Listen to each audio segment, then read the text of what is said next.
Doc Willie Ong patuloy na lumalaban sa kanyang sakit. Good morning po sa lahat. Ngayon, nawala na yung sakit ng muscle ko. Kung saan masakit, ipapahinga. Yung iba namang muscle gamitin. Minsan sa pagdumi, sa pag-iri din.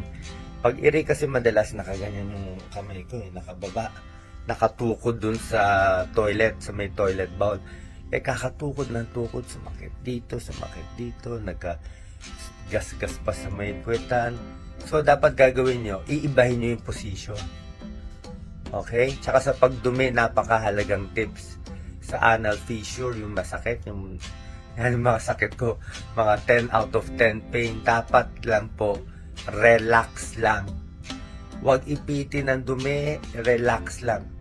Mental, i-relax yung pagdumi, i-relax yung pagbuka ng puwet, para paglabas, hindi sobra-sobra sakit.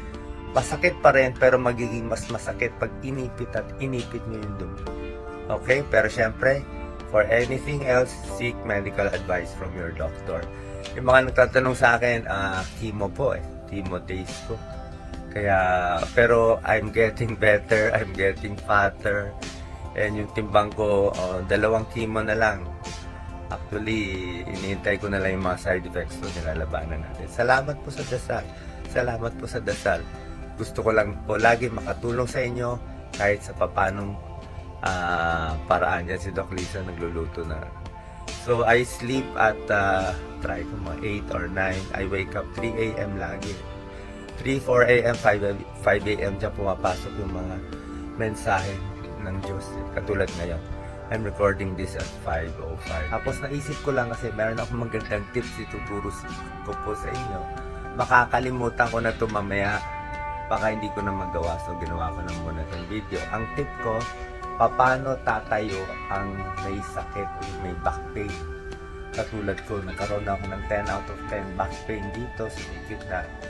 Hindi na to dahil sa cancer. Ano to, yung kakahiga.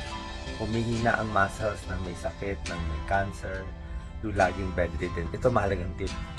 Madalas kasi, pagtatayo tayo, di ba? Nakahiga ako ganito, kaliwa ako. Kaya, tatayo ako pag ganito, di ba? Ganyan.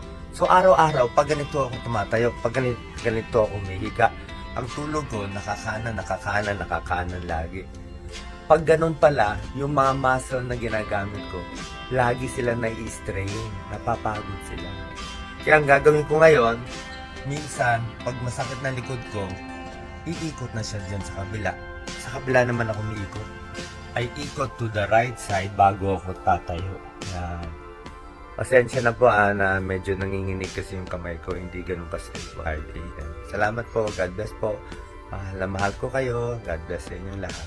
Isang malungkot ngunit masayang namang video update ang ibinahagi ng doktor ng bayan na si Doc Willie Ong. Ayon sa kanya, 2 chemo na lang kulang upang ma-check kung ano ba talaga ang resulta ng kanyang gamutan. Good news naman diumano dahil lumiit na at malapit na mawala ng bukol dulot ng sarcoma cancer.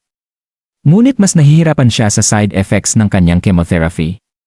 Ang chemotherapy ay isang karaniwang paggamot para sa cancer, ngunit nagdudulot ito ng iba't ibang side effects dahil nakakaapekto ito sa parehong cancer cells at malulusob na cells.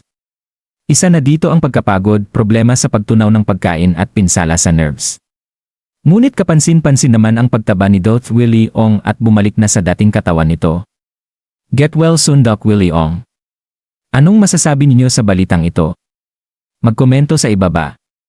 Maraming salamat sa panonood at huwag kalimutang mag-subscribe para sa susunod na mga videos.